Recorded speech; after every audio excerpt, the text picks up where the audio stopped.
salue tous dans le précieux nom de notre Seigneur et Sauveur Jésus-Christ. Je bénis notre Dieu qui nous accorde le temps de pouvoir encore partager la parole et surtout de continuer ce que nous avons commencé ensemble la fois dernière. Nous sommes en train de parler, ça fait 2 séances déjà, donc celle-ci c'est la 3e. Nous sommes en train de parler de l'eschatologie. Eschatologie, comme nous avons dit, tout simplement, en fait, l'étude des temps de la fin. C'est comme ça qu'on va définir ça. L'étude des temps de la fin et ce qui les caractérise. Et nous avons vu que l'eschatologie, en fait, ça vient de l'adjectif eschatos en grec, qui signifie dernier ou fin, et puis logos, qui signifie parole ou étude. Donc, au fond, nous sommes en train de voir le temps de la fin et tout ce qui va avec, les signes, l'événement central dont on a vu qui est le retour de Jésus-Christ.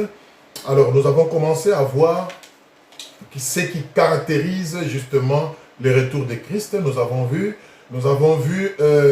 comment ce retour va se faire. Et dernièrement, nous avons vu, je ne saurais vraiment pas y rentrer parce que nous devons avancer aujourd'hui.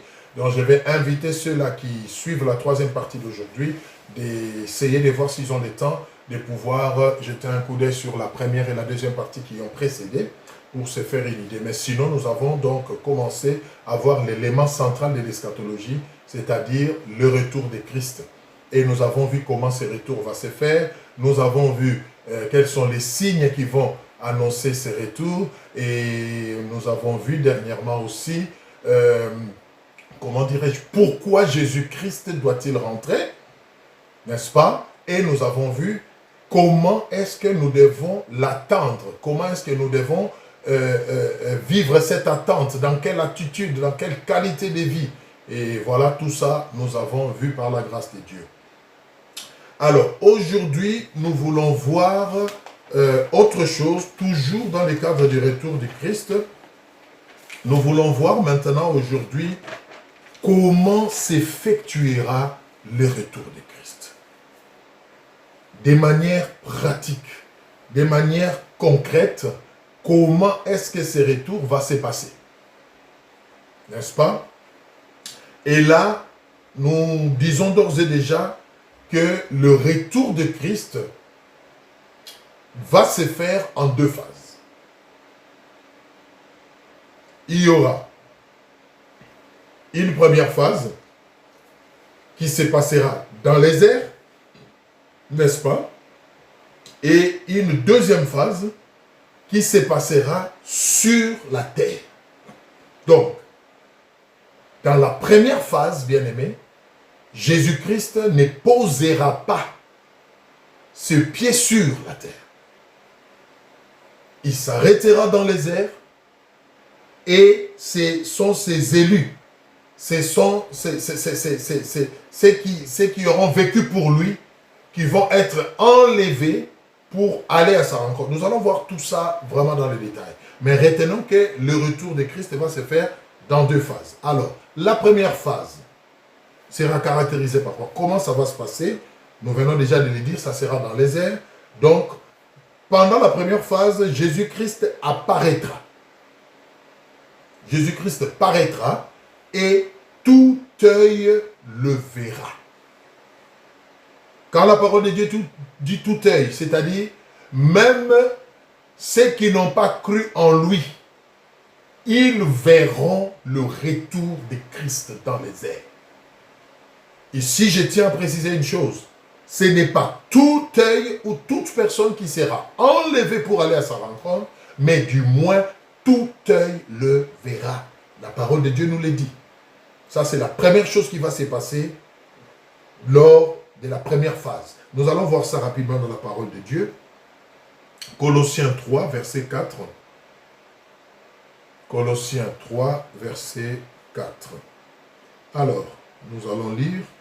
Je vous laisse le temps de trouver aussi. Vous savez, c'est toujours intéressant de lire en synchro pour évoluer ensemble. Donc, je vous prierai donc de chercher aussi. Colossiens 3, verset 4. Qu'est-ce que la Bible dit? Colossiens 3, verset 4.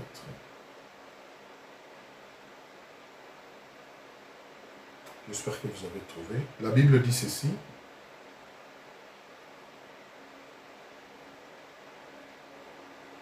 Quand Christ, votre vie, paraîtra, alors vous paraîtrez aussi avec lui dans la gloire. N'est-ce pas? On prend un deuxième passage. Apocalypse 1, verset 7. Apocalypse 1, verset 7. Écoutez.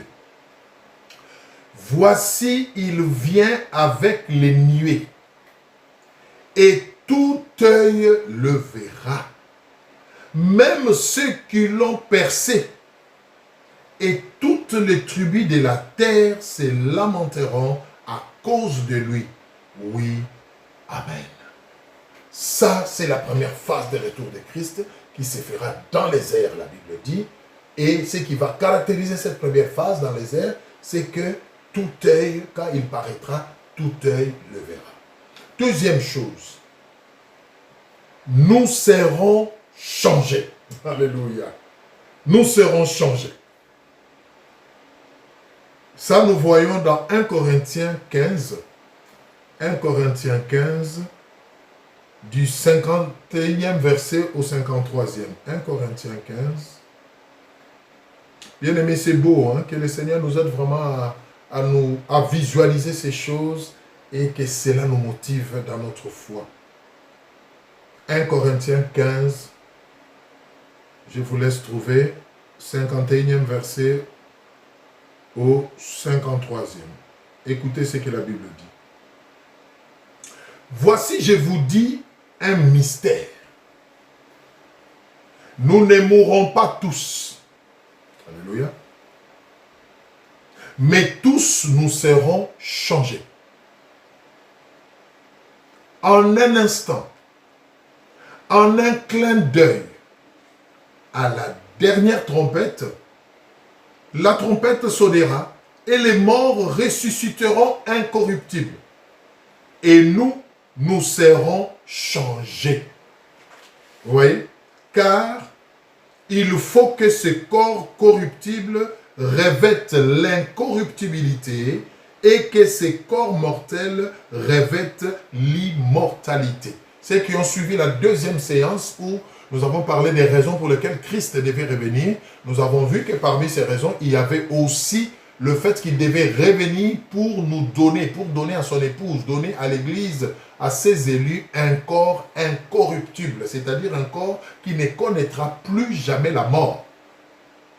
Alors ici, on nous dit dans la première phase, quand Christ va revenir, bien-aimé, c'est un mystère. Un mystère, pourquoi? Parce que, pas seulement que quand il paraîtra, tout œil le verra, comme nous l'avons vu, mais nous serons changés. Nous qui serons encore en vie, nous serons changés. Et ceux qui seront déjà morts vont ressusciter. C'est formidable, hein? Les morts en Christ vont ressusciter et vont revêtir un corps incorruptible. Souvenez-vous que quand ils sont morts, justement, les corps corruptibles est rentré dans la poussière. Mais quand ils vont ressusciter, ils auront automatiquement un corps incorruptible que le Seigneur va leur donner. Et nous qui serons encore vivants, il va aussi nous changer et tous ensemble, nous serons enlevés. Alléluia. Oh, c'est beau, Seigneur. Nous serons enlevés dans les airs à sa rencontre. C'est formidable. C'est formidable. Quelqu'un qui n'en a pas la révélation peut dire, mais ces gens perdent la tête, ils sont en train d'halluciner ou quoi? Mais d'où viendra ces corps et qu'on soit bien aimés? Nous croyons ces choses parce que la parole de Dieu nous les dit. Nous croyons à la parole de Dieu et nous savons que ces choses vont arriver telles que la parole de Dieu les décrive. Les décrit, pardon. Parce que des choses qui ont été dites avant se sont accomplies. Donc ça aussi, ça s'accomplira, bien aimé. Dieu est fidèle. Dieu est fidèle. Donc, nous serons changés. Et nous aurons, nous aussi, un corps corruptible. Maintenant, troisième chose, de cette première phase, nous irons, après être changés, et que les morts en lui ressuscitent avec un corps immortel, non corruptible, nous serons maintenant tous ensemble enlevés dans les airs pour aller le rencontrer. Ah, c'est merveilleux. Je vais récapituler rapidement. La première phase, ça sera dans les airs, pas sur la terre. Première chose, notre maître, notre époux paraîtra et tout œil le verra. Deuxième chose, ceux qui sont morts en lui, en la foi en lui, vont ressusciter avec un corps incorruptible. Et nous qui serons vivants, nous serons d'office en un clin d'œil, comme nous venons de le lire, changés. Ça ne sera pas ces corps, ça sera automatiquement changé, parce que nous n'aurons pas connu la mort. Et la Bible dit, quand nous serons tous maintenant ensemble, ce qui va se passer, c'est quoi? C'est que nous serons enlevés. Nous serons en un clin d'œil enlevés de la terre pour aller rencontrer l'époux dans les airs. C'est merveilleux, n'est-ce pas? Nous allons lire ça aussi. Alors, là, nous allons partir dans 1 Thessaloniciens 4. Je ne vous raconte pas des choses bien aimées, tout est écrit dans la parole de Dieu et j'ai pris que le Seigneur nous aide à comprendre ces choses, à les intérioriser, à les accepter et à nous préparer en conséquence. 1 Thessaloniciens 4, 16, 17. Je vous laisse trouver aussi. 1 Thessaloniciens 4. 1 Thessaloniciens 4. J'espère que vous avez trouvé 16 à 17. C'est merveilleux la parole de Dieu. Écoutez.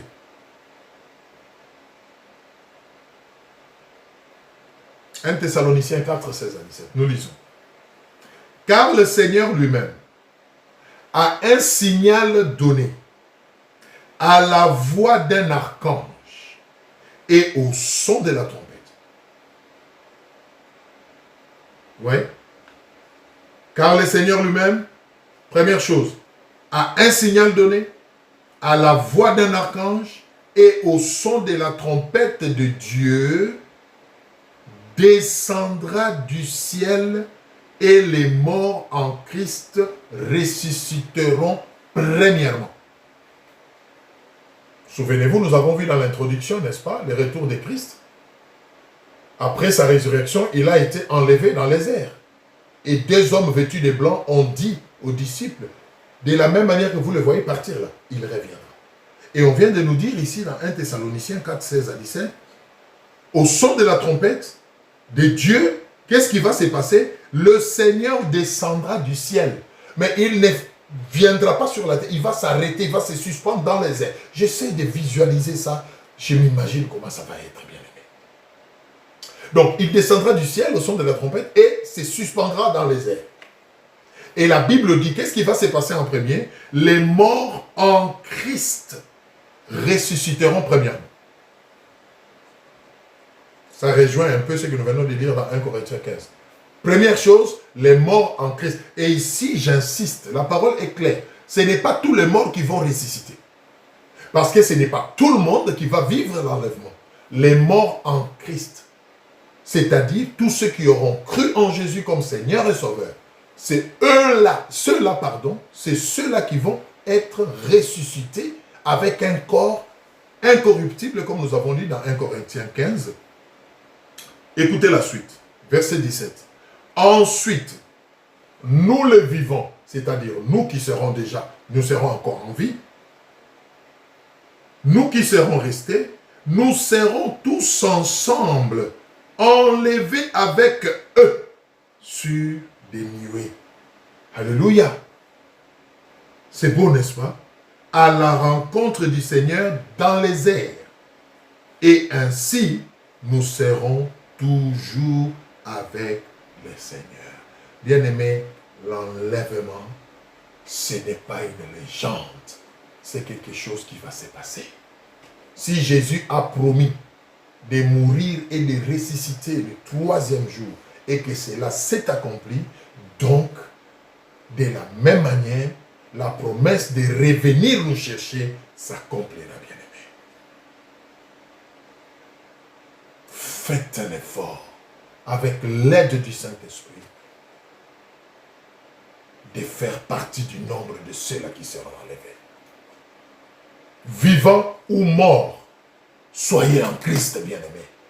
Parce que si vous avez bien suivi, ceux qui vont connaître la première phase du retour de Christ, c'est-à-dire l'enlèvement, ça ne sera que ceux qui auront connu Jésus-Christ comme Seigneur et Sauveur.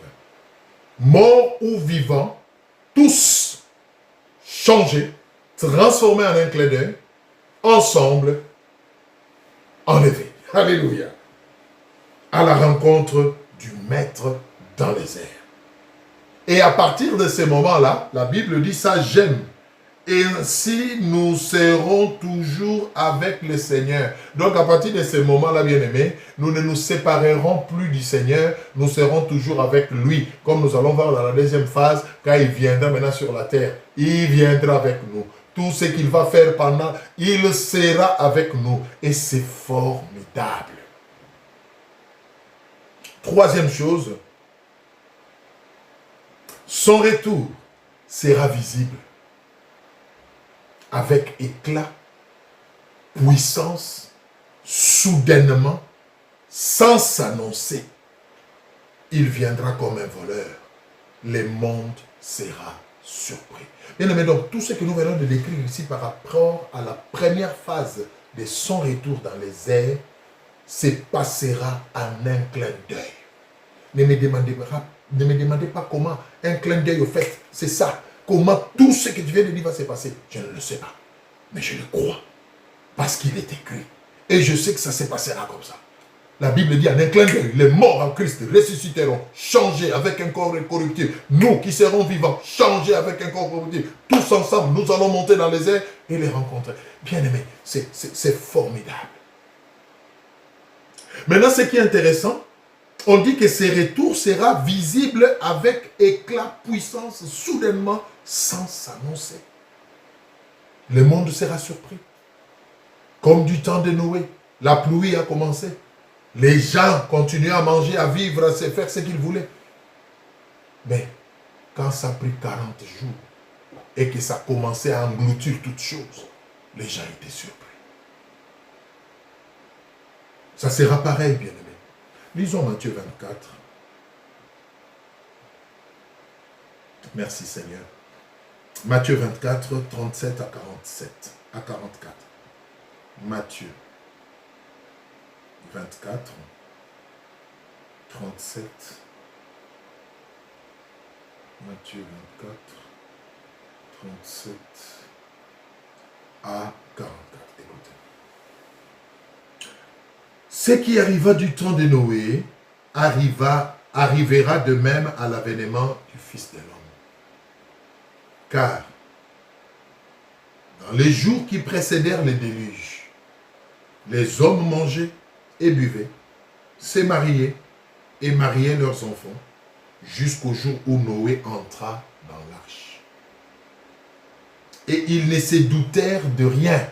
Alléluia. Oh, je prie, Seigneur, que cela puisse retentir dans le cœur de tout celui qui est en train de suivre cet enseignement. Écoutez ce que la Bible dit. Je réponds à ce passage. Alléluia. Ce qui arrivant du temps de Noé arrivera de même à l'avènement du Fils de l'homme. Car dans les jours qui précédèrent le déluge, les hommes mangeaient et buvaient, se mariaient et mariaient leurs enfants jusqu'au jour où Noé entra dans l'arche. Et ils ne se doutèrent de rien, jusqu'à ce que le déluge vint et les emporta tous. Il en sera de même à l'avènement du Fils de l'homme. Alors de deux hommes qui seront dans un champ, l'un sera pris et l'autre le sait. Ô Seigneur, de deux femmes qui moudront à la meule, l'une sera prise et l'autre le sait. Veillez donc, puisque vous ne savez pas quel jour votre Seigneur viendra. Sachez-le bien, Si le maître de la maison savait à quelle veille de la nuit les voleurs doivent venir, il veillerait et ne laisserait pas percer sa maison. C'est pourquoi vous aussi tenez-vous prêts. Car le Fils de l'homme viendra à l'heure où vous n'y penserez pas. Bien aimé, quel avertissement. Vous savez, j'aime la parole de Dieu parce qu'elle est limpide, elle est claire, elle dit tout. Mais des fois, l'homme endurcit son cœur. Il refuse de croire. Et pourtant, c'est clair. On mangera, on se lèvera le matin, on s'apprêtera, on ira au service. On prendra son vol pour New York ou pour France ou pour l'Afrique ou pour l'Asie. La vie sera comme tous les jours. Mais la Bible dit soudainement. Alléluia. À l'improviste, personne ne s'y attendra. Tout sera chamboulé. Et, bien aimé, moi j'ai peur quand je pense à ça. Et cela m'amène deux fois. Chaque matin quand je me lève, je me dis, Seigneur, fais-moi grâce si tu reviens ce matin, que je sois prêt. Avant de dormir, Seigneur, même dans mon sommeil, bien aimé, tu dois être en alerte. Les gens sont facilement en alerte par rapport à une pandémie. Les gens portent le masque. J'ai vu les gens bannir même certaines relations, écrire devant leur porte. Je ne reçois plus jusqu'à nouvel ordre. Il se met à l'abri parce qu'on lui dit qu'il y a un virus qui circule. Il y a des gens qui portent même le masque en dormant. Parce qu'ils se disent, on ne sait jamais. Bien-aimés, si nous sommes prêts à nous préserver, soi-disant, d'un virus, d'une maladie, d'une pandémie, et par rapport au châtiment éternel, par rapport au retour du Seigneur, notre Dieu, pourquoi n'allons-nous pas être aussi prêts à prendre des dispositions? Ça, c'est une question qu'il faut se poser, bien-aimés. La Bible dit, du temps de Noé, ils mangeaient, ils buvaient, ils ne redoutaient rien du tout, ces gens-là. La vie était normale. Jusqu'au jour où Noé entra dans l'arche, la pluie a commencé. Et même quand la pluie a commencé, les premiers jours, les gens se disaient, oh, la pluie, ben, c'est un phénomène naturel, ça va finir. 2 jours, ah ben oui, ça peut arriver. 10 jours, ben écoutez, c'est un peu exceptionnel, mais bon, écoutez, ça finira par s'arrêter. Après tout, 20 jours, ah ben oui, tiens, ça commence quand même à devenir un peu. 30 jours, tiens, mais ça c'est quoi? 40 jours, la Bible dit, tout a été englouti dans les eaux. Et on nous dit, il en sera de même au retour de Christ. Bien-aimé, j'aimerais ouvrir une parenthèse ici. S'il vous plaît, pendant que vous vivez encore, pendant que vous respirez encore, prenez la décision. Prenez la décision de chercher Jésus-Christ, de l'accepter comme Seigneur et Sauveur et d'être sauvé. Il n'y a pas un prix à payer, il n'y a pas d'argent, il n'y a pas de profil, il n'y a pas de critères. C'est juste votre foi. Ouvrez-lui votre cœur, bien-aimé. N'attendez pas le dernier moment. Ça risque d'être trop tard. Voilà pourquoi la Bible dit aujourd'hui, si vous entendez sa voix, n'endurcissez pas votre cœur. Bien-aimé, tout va s'arrêter. Tout va s'arrêter. Tout va s'arrêter. Le monde sera surpris. Et ce qui va se passer, c'est quoi? L'Église, alléluia, et les morts en Jésus, rassemblés, vont quitter cette terre pour aller dans les airs et rester avec le Seigneur pour un temps. Nous les verrons dans les détails, je vais vous expliquer les noces, c'est quoi. On va passer 7 ans dans les airs avec le Seigneur. Et nous verrons ce qui va se passer pendant que l'Église sera enlevée dans les airs. Qu'est-ce qui va se passer sur la terre? Nous allons voir toutes ces choses. J'en profite aussi pour vous encourager vraiment à suivre cet enseignement jusqu'au bout. Il y aura plusieurs séances. Je vous prie de suivre jusqu'au bout pour avoir une idée complète. C'est beau, c'est merveilleux. Mais aujourd'hui, nous nous contentons à dire qu'il y aura une première phase qui va consister à ce que les morts en Jésus ressuscitent, que ceux qui seront encore vivants et auront cru en Jésus soient changés tous ensemble et soient enlevés dans les airs pour rencontrer le Seigneur.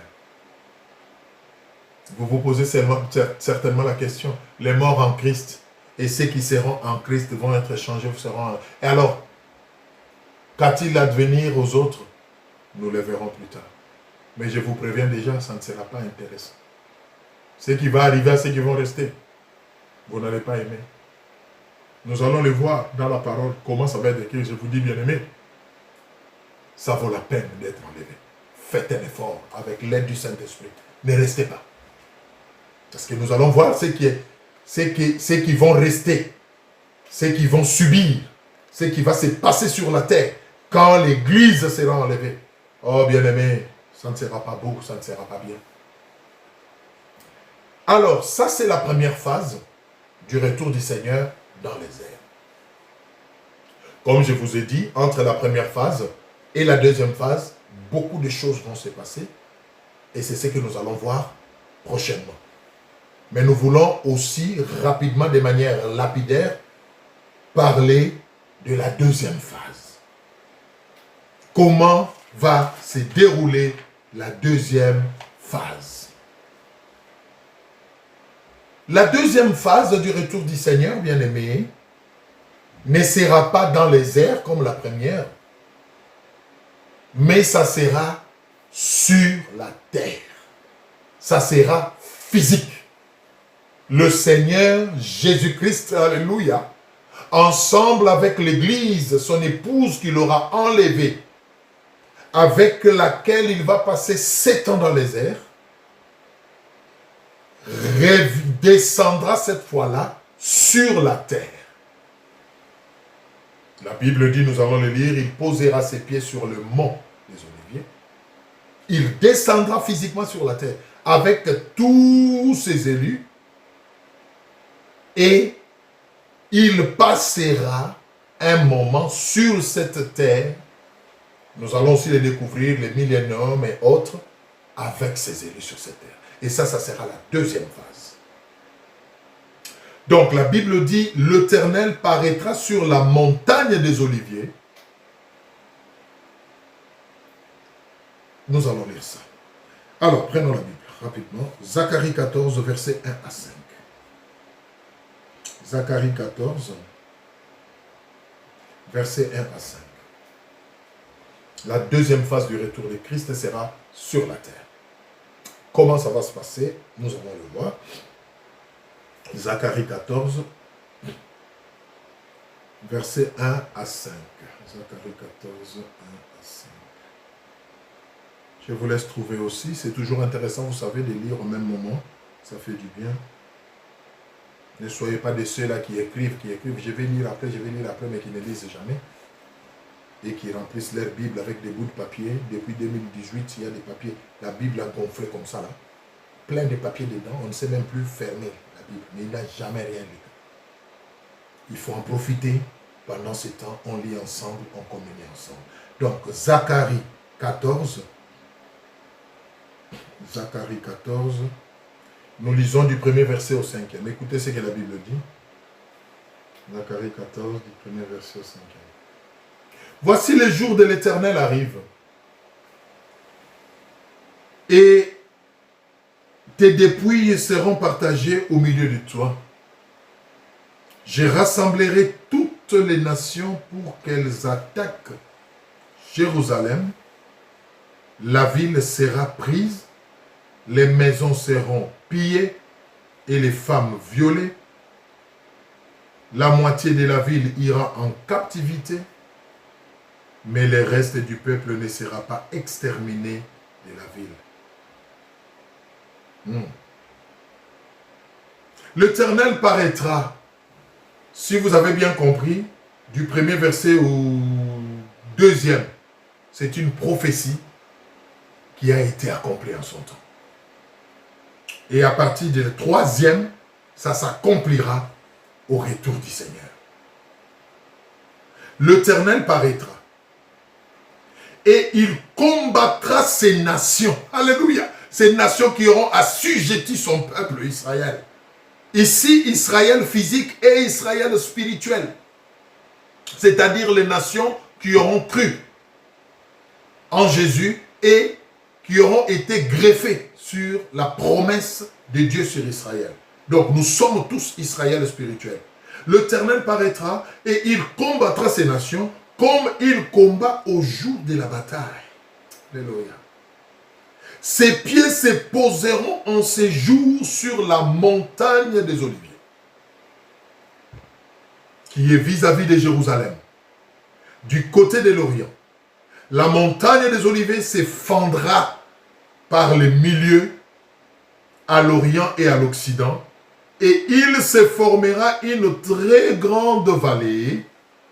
Une moitié de la montagne reculera vers le septentrion et une moitié vers le midi. Bien aimé, ça sera terrible, le retour de Jésus sur terre. Vous fuirez alors dans la vallée de mes montagnes, car la vallée des montagnes s'étendra jusqu'à Zrazel. Vous fuirez comme vous avez fui devant les tremblements de terre, au temps d'Osias, roi de Juda, et l'Éternel, mon Dieu, viendra et tous ses saints avec lui. Oh, alléluia. Vous savez, je ne sais pas si vous sentez ce que je sens. Bien aimé, que Dieu nous aide à vivre ces choses. La deuxième phase du retour de Christ, ça sera sur la terre. Souvenez-vous, quand nous avons vu lors de la deuxième séance, pourquoi Jésus devait-il rentrer, nous avons vu que parmi les raisons, il y avait aussi le fait qu'il devait rentrer pour libérer Israël, son peuple. Et ça, c'est Israël physique. La Bible dit, quand l'Église sera enlevée dans la première phase, et après le temps qui va s'écouler, nous allons voir plus tard les 7 ans qui vont s'écouler, tous les événements qui vont se passer, enfin, le Seigneur, avec tous ses saints, la Bible le dit, bien aimé, je viens de le lire, j'ai envie de le répéter, le verset 5, la dernière phrase, autant vous fuirez, et l'Éternel, mon Dieu, viendra et tous ses saints avec lui. Bien aimé, quand il reviendra dans la deuxième phase sur la terre, ça sera avec tous les saints, tous ceux qui avaient cru en lui, qui étaient ressuscités et qui étaient enlevés, et tous ceux qui étaient vivants lors de la première phase et qui étaient enlevés, tous ensemble avec le Maître vont descendre sur la terre. Alléluia. Et le Seigneur va poser ses pieds, la Bible dit, sur la montagne des Oliviers qui se fondra en deux. Nous verrons tous les détails et toute la signification de ces choses plus tard. Mais retenons ici, comme je dis, ça sera la deuxième phase. Et il viendra faire quoi? Il viendra mettre fin. Il viendra délivrer finalement son peuple Israël de toutes les nations qui jusque-là s'étaient liguées pour le combattre. Bien-aimés, faites attention avec Israël. Ah oui, c'est une nation particulière. Et Israël constitue l'horloge qui devait nous guider par rapport à tout ce que le Seigneur a fait. C'est très important. Souvenez-vous, il a dit, celui qui te bénira, je le bénirai. Ayez l'habitude de bénir Israël et de prier pour ce peuple. Car il fait partie du plan de Dieu pour les nations entières. Donc la deuxième phase sera sur la terre. Nous venons de les lire dans Zacharie 14, 1 à 5. Il s'agit d'une promesse d'un retour littéral et physique sur la terre. Bien aimé, Jésus reviendra encore physiquement sur cette terre. Mais ça ne sera pas pour venir racheter l'humanité comme il l'a fait, quand il est venu lors de son premier retour, le premier venu, mais ça sera pour mettre fin à toute chose et établir un nouveau règne sur cette terre. Il va régner pendant 1000 ans. Alléluia. Oui, il va régner pendant 1000 ans sur cette terre avec tout le saint qui l'auront suivi. Je sais que vous vous posez la question et j'aime cette question. J'anticipe. Vous vous posez la question, ben oui, pendant 7 ans, première phase dans les airs. Et qu'est-ce qui va se passer dans l'entretemps? Et deuxième phase, il va revenir physiquement sur la terre avec ses saints, c'est-à-dire l'Église. Mais qu'est-ce qui va se passer? Qu'est-ce qu'il trouvera sur la terre? Voilà des choses, bien-aimés, dont nous allons parler la prochaine fois. Je vous prie de suivre. Nous allons voir maintenant entre la première phase et la deuxième phase, qu'est-ce qui va se passer? Et quand Jésus reviendra sur la terre maintenant, dans la deuxième phase de son retour, qu'est-ce qui va s'effacer et qu'est-ce qui sera l'issue de toutes choses finalement? Et c'est par là que nous allons conclure, c'est-à-dire la fin de toutes choses. Je vous exhorte, bien-aimés, à continuer à suivre cet enseignement jusqu'au bout. Nous allons nous arrêter par là pour cette fois-ci. Et la prochaine fois, nous allons maintenant entrer dans les détails de tout ce qui va se passer entre la première phase qui sera dans les airs et la deuxième phase qui sera sur la terre. Et après la deuxième phase, la fin de toutes choses, ça sera quoi? Nous allons en parler lors de la prochaine séance que nous allons intituler « Ce qui se passera entre les deux phases du retour de Christ dans les airs et sur la terre ». Nous allons voir tous les événements qui vont se passer et nous allons les décortiquer ensemble. Bien aimé, je vous promets que c'est beau. C'est beau de voir toutes ces choses. Ça a fermé la foi, ça nous interpelle. Nous terminons par là pour aujourd'hui. J'aimerais que nous puissions prier, bien-aimés. Je ne sais pas jusque-là, nous sommes à la troisième séance. Quel effet, quel ressenti avez-vous? Vous qui avez pu suivre les 3 séances, qu'est-ce que ça produit comme ressenti à vous? Qu'est-ce que ça produit comme effet? Inévitablement, ça ne peut produire que 2 effets. Vous savez, quand on parle du retour de Jésus, qu'on le veuille ou pas, il y a 2 attitudes qui se manifestent. Il y a une attitude de satisfaction, de consolation, de motivation pour ceux qui sont déjà en Jésus. Ils réalisent combien ça sera beau et ils ont même envie que cela se passe vite. Mais il y a une deuxième attitude qui a 2 phases aussi. Dans cette deuxième attitude, c'est quoi? C'est que c'est la peur. La peur, la réticence et les doutes. On se dit, si vraiment ça doit se passer, alors ça sera terrible. On a cette angoisse. Tout simplement parce qu'on n'a pas encore accepté Jésus-Christ. Bien-aimés, je vous en supplie, saisissez l'occasion pour accepter Jésus-Christ comme Seigneur et Sauveur. Et vous verrez que les choses vont changer. Et quand on parlera de la fin de toutes choses, vous n'aurez pas un sentiment de peur, d'angoisse, mais ça sera un sentiment de joie et de satisfaction. Mais pour cela, il faut qu'il y ait déjà la sémence de Christ en vous pour sentir cela. Et je vous encourage, vous qui sentez cela, persévérez. Restez dans l'attente active et positive de ce retour. Et vous qui sentez la peur, l'angoisse ou un sentiment de rejet, je sais qu'il y en a qui se disent, oh, n'importe quoi, c'est trop beau tout ce qu'il dit là pour être vrai. Bien aimé, du temps de Noé, il disait la même chose, c'était trop beau pour qu'une grande bâtisse comme ça puisse naviguer. Mais quand le déluge est venu, les gens se sont rendus compte qu'au fait, c'était vrai, mais c'était trop tard. Ne tombez pas dans ces pièges. N'endurcissez pas votre cœur. Ne restez pas téméraires dans l'incrédulité. Prenez la décision, bien-aimés. Prenez la décision. Il n'y a pas de profil, il n'y a pas de prix. Peu importe ce que vous êtes, Jésus-Christ vous tend encore la main de la grâce. Le temps de jugement n'est pas encore là. C'est encore la grâce qui court. Donc vous pouvez encore prendre une décision, changer de vie et vous préparer à ce retour afin que vous soyez aussi enlevés ce jour-là. Je vais prier. Oh Seigneur, la Bible me dit, tu ne veux pas la mort du méchant, mais tu veux que le méchant puisse se repentir et qu'il ait la vie. Seigneur, je prie que tu puisses toucher le cœur de tous ceux-là qui ont peur quand on parle de ton retour, de tous ceux-là en qui le diable met les dédains, pour leur faire croire que c'est de n'importe quoi alors que c'est la vérité. Seigneur, touche leur cœur, touche leur cœur.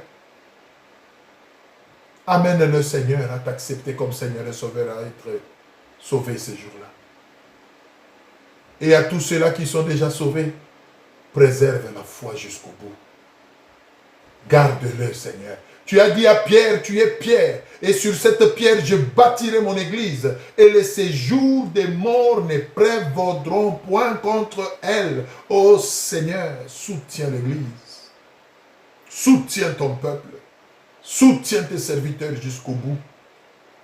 Nous ne voulons pas courir en vain, mais nous voulons atteindre l'objectif. Combattre les bons combats de la foi jusqu'au bout. Aide-nous, cher Saint-Esprit. Merci pour toutes choses. Continue l'œuvre dans les cœurs et bénis tes enfants. Au nom de Jésus. Amen. Voilà, bien-aimés, je vous donne rendez-vous une prochaine fois pour la 4e séance, donc qui sera, si Dieu le permet, l'avant-dernière, parce que nous allons voir cela en 5 séances. Et là, nous parlerons maintenant de ce qui va se passer entre la première phase et la deuxième phase. Nous allons décortiquer tout cela à la lumière de la parole de Dieu et je sais que nous serons davantage bénis et édifiés. Que le Seigneur vous bénisse. Je vous dis